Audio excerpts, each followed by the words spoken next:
इंसानों को जिंदा रहने के लिए जैसे खाना पानी चाहिए, वैसे ही उसे रोमांच की भी जरूरत होती है। रोमांच की खोज हर कोई अपने तरीके से करता है, लेकिन मेरे लिए सबसे अनोखा रोमांच है ट्रेजर ढूंढना, यानी कि खजाने की तलाश। लाख अड़चनों की कोशिशों के बाद जब हमें खजाना मिलता है तो हम फूले नहीं समाते, और जो रोमांच का मजा होता है वो 10 गुना से भी ज्यादा हो जाता है। और जब हम कोई कोडेड खजाना ढूंढ निकालते हैं जहाँ कोई पहेलियां हमें खजाने तक पहुँचाती हैं, वो लम्हा हमारे लिए जिंदगी का सबसे खास लम्हा बन जाता है। आज की वीडियो में हम उन खजानों के बारे में बात करेंगे जो लोगों को गलती से मिले। तो चलिए वीडियो शुरू करते हैं।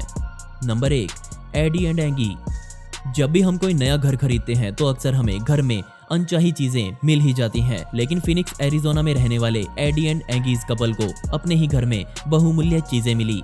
अपने घर की एक दीवार गिराते वक्त उनको एक मेडिसिन बॉक्स मिला जिसके पीछे एक 4 डिजिट कोड लिखा हुआ था। जब उन्होंने पूरी दीवार को गिरा कर देखा तो उसमें उन्हें एक सेफ मिला जो कि एक कोड से ही खुल सकता था। मेडिसिन बॉक्स पर लिखे कोड से ये सेफ खुल गया, जिसमें उन्हें $50,000 के नोट्स मिले जो कि 1960 के जमाने के थे। इस सेफ में उन्हें एक किताब भी मिली जिसमें एक इंसान की ब्लैक एंड व्हाइट तस्वीर थी। एक मैप भी मिला जिसमें मेज एरिजोना पर क्रॉस का निशान लगाया हुआ था, और साथ ही इसमें एक बिंगो कार्ड भी मिला जिसमें कुछ नंबर्स को सर्कल किया हुआ था और बुक की कई लाइंस को अंडरलाइन किया गया था। ये तो जाहिर था कि ये एक कोडेड खजाने का नक्शा था जिसे ये कपल डिकोड नहीं कर पाया, और जितना उन्हें मिला उतने से ही वो खुश हो गए।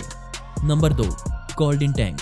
कोई भी इंसान कभी ईबे से टैंक खरीदने की कोशिश नहीं करेगा, लेकिन अगर आप निक जैसे इंसान हैं तो ऐसा जरूर हो सकता है। निक पेशे से पुराने टैंक्स को खरीदकर उसे ठीक करके बेचते हैं। निक ने ईबे से एक पुराना सोवियत T-54 टैंक $37,000 में खरीदा। निक ने सोचा कि इस टैंक की मरम्मत करके इसे ज्यादा पैसों में बेचा जा सकता है। वो टैंक निक के पास आ भी गया, और जिसके बाद उन्होंने उसकी जांच पड़ताल करना शुरू किया और उसके एक एक पुर्जे को खोलना भी शुरू कर दिया। और एक दिन निक यही काम उस टैंक पर कर रहे थे, तभी निक को उस टैंक में सोने की ईंटें मिली जिनकी कीमत बनती थी करीब $2 मिलियन। रिसर्च करने के बाद पता चला कि सोवियत यूनियन ने इस टैंक को इराक को बेचा होगा, जिन्होंने कुवैत से इन सोने की ईंटों को लूट की होगी। लेकिन ये ईंटें इस टैंक में कैसे रह गई ये उन्हें नहीं पता, इसलिए ये सारा गोल्ड पुलिस के हवाले कर दिया गया। बदकिस्मती से बेचारे निक को कुछ नहीं मिला। Number 3, restaurant treasure. कोई भी बिल्डिंग खरीदने हो तो मेरे ख्याल से आपके दिमाग में यही आएगा कि इस बिल्डिंग का पुराना ओनर कोई अच्छा आदमी हो, जैसे कि वो बिल्डिंग पहले कोई बैंक इस्तेमाल करता हो तो इसमें आपका ज्यादा फायदा होगा। और ऐसा ही कुछ सोचा ओलिवर मैनचेस्टर के रहने वाले जेमी शेफ ने। उन्होंने एक रेस्टोरेंट बनाने के लिए बिल्डिंग खरीदी जो पहले एक बैंक हुआ करती थी। जब रेनोवेशन का काम चल रहा था तो बिल्डिंग में मौजूद सारे लॉकर्स जहाँ लोग पहले अपना कीमती सामान रखा करते थे वो खोले गए, जिनमें आज भी काफी सारा कीमती सामान मौजूद था। हालांकि ज्यादातर लोगों ने अपना सामान निकाल लिया था, लेकिन जो लोग मर गए और जो अपना कीमती सामान भूल चुके थे वो सारा सामान इस रिनोवेशन के दौरान खोजा गया, जिसमें सोने चांदी की चीजें और कैश भी शामिल था। और इस सामान की कुल कीमत $1.7 मिलियन आंकी गई। Number 4, SS central America. SS central America नाम का ये जहाज 1857 में डूब गया था, और इसी जहाज में लदा खजाना अमेरिका के इतिहास में सबसे बड़े खजानों में शामिल है।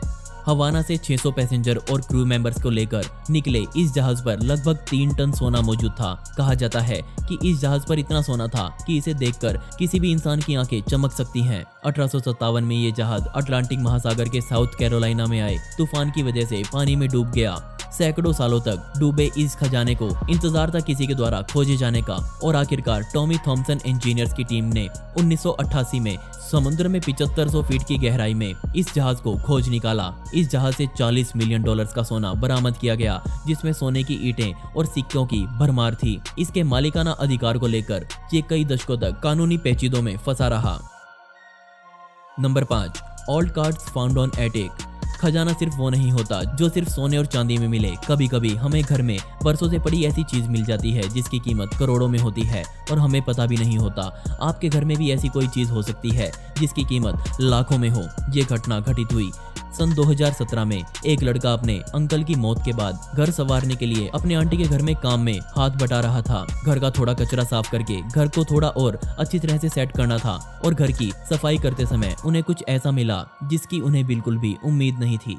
क्योंकि वहां उन्हें 1940 से 1950 के दशक के बास्केटबॉल, फुटबॉल और बेसबॉल के कार्ड से भरे हुए पॉलीथीन मिले। पुराने होने के कारण इनकी काफी अच्छी खासी कीमत में बेचा जा सकता था। 1948 का बॉमैन बेसबॉल कार्ड $5,14,700 में बिका था। सभी कार्ड की कीमत कई मिलियन डॉलर्स में होगी। ये सिर्फ एक कचरा था, वो किसी और के लिए बहुत कीमती बन गया और इन कार्ड्स की बदौलत ये फैमिली मिलेनियर बन गई। दोस्तों, आप अगर इस वीडियो को फेसबुक पर देख रहे हैं तो हमारे पेज को फॉलो करना बिल्कुल न भूलें, और अगर आप इस वीडियो को यूट्यूब पर देख रहे हैं तो हमारे इस चैनल को अभी सब्सक्राइब कर लें। मिलते हैं अगली वीडियो में। ये वीडियो देखने के लिए धन्यवाद।